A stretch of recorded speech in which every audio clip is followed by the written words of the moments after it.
Hey, welcome back to my channel. Be sure to like this video, share it, and subscribe.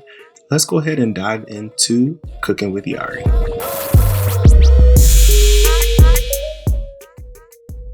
So on today's video, I'm going to be showing you how to make a Southwest seasoning, and then I'm also going to show you what we're going to do with that seasoning on some chicken followed with 2 vegetables. You ready? Let's go. So as you can see, this is the lineup of ingredients for the Southwest seasoning.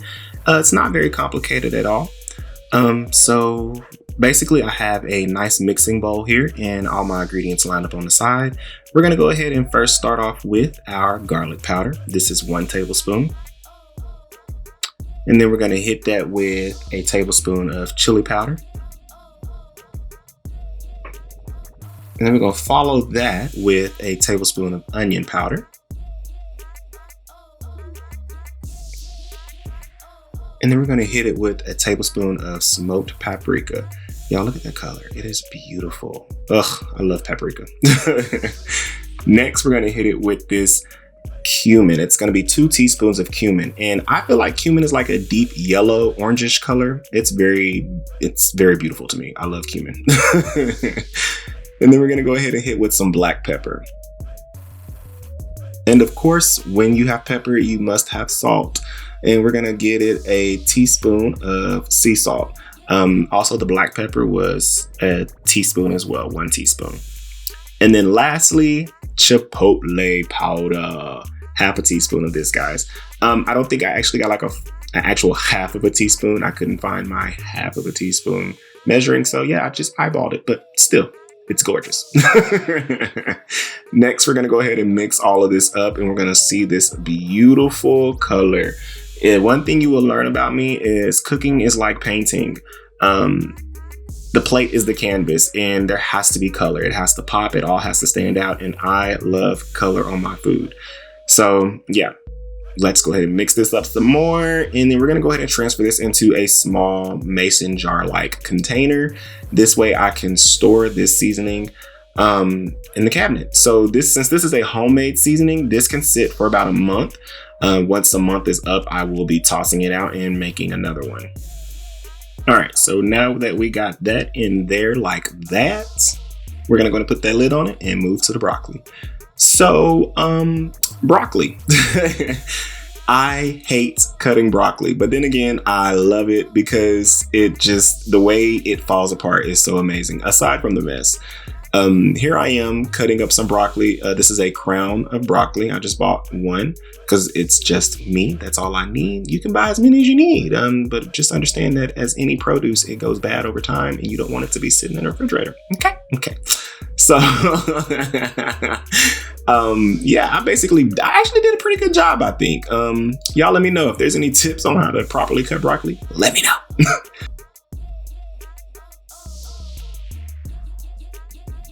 Okay, so now we're doing sweet potatoes. These are hard to cut. Boom, there we go. I was not gonna show myself cutting those because we would be here all day. So what you can see that I'm doing now is rubbing these down in some coconut oil. I melted some coconut oil in the microwave for about a minute or so, just so it can liquefy. I just want to make sure that the sweet potatoes are good and oily. We're going to also put some oil on the parchment paper. That way, when we cook these face down, it'll keep them, it'll help them cook all the way through. It'll keep them from sticking. We're going to also add a little sea salt to the parchment paper as well. That way it can help season the sweet potatoes. We're going to finish it off with some more sea salt, and we're going to put those to the side so we can get to this chicken. Because, we here for the chicken, right? All right, as you can see, I am putting the seasoning, the Southwest seasoning that I made earlier onto the chicken. And that's about, 2 tablespoons and a half, maybe. Y'all probably like, dang, that's a lot, but I guarantee you it's not. We're gonna follow that with some olive oil. And after the olive oil, we're gonna go ahead and hit it with some Worcestershire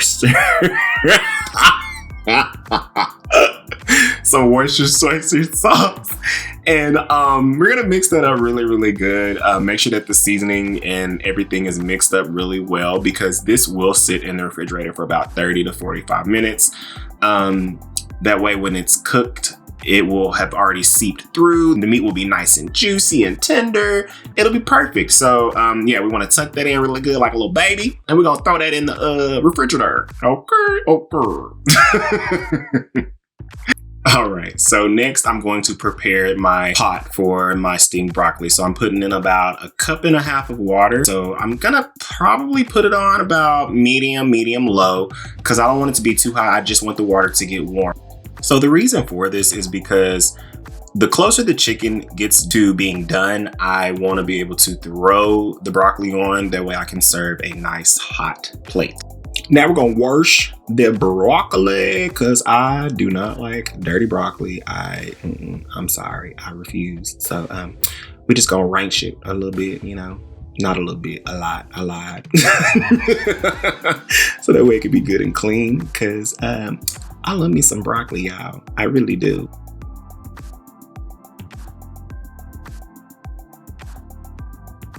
Okay, so after we do that, we're gonna let this sit, because we do have to cook our chicken and our sweet potatoes. So it's been about 30 minutes, 35 minutes, and the chicken is ready to go. Oh my God, look at that. It's just so gorgeous. Y'all, let me tell you, when I say it's not in a lot of seasoning, look at that. There's nothing really left. Oh my goodness.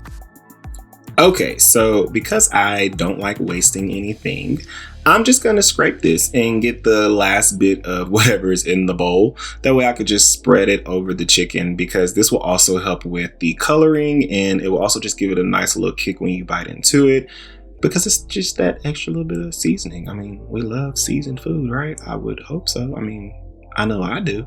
I don't like nothing bland. Don't bring me nothing bland now. I mean, I need some flavor. I needed to kick, y'all. Like, kick. So this and the sweet potatoes are going to go in the oven for about 30 minutes. I do have a toaster oven for my sweet potatoes. That way I can cook those on at 400 for 30 minutes. And I can cook the chicken for about 35 minutes at 325. The reason it's 325 is because I do have a darker baking sheet.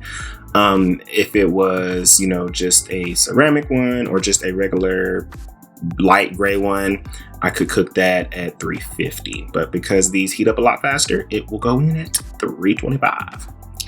Now, look at that. Oh, watch this. Oh, yes, honey. That means the chicken and the sweet potatoes are almost ready to go. So we're going to go ahead and throw this broccoli on this steam. That way it can cook for about a good 10, maybe 15, maybe 11 minutes. The thing about me is I don't like my broccoli to be dark green, you know, like the broccoli that you get the next day after you've cooked it green. I don't like that. I want it to be a nice, vibrant green. And so that's why I don't cook it for too long. But with the rate of this steam being as high as it is,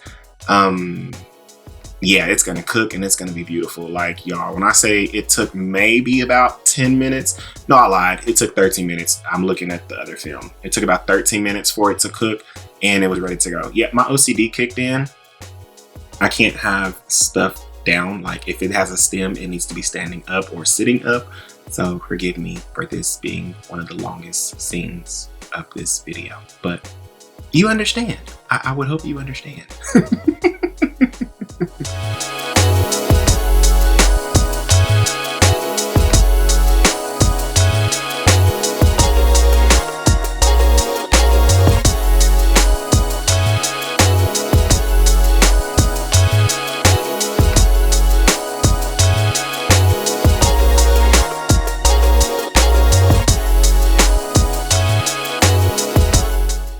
Oh, are y'all ready for the masterpiece?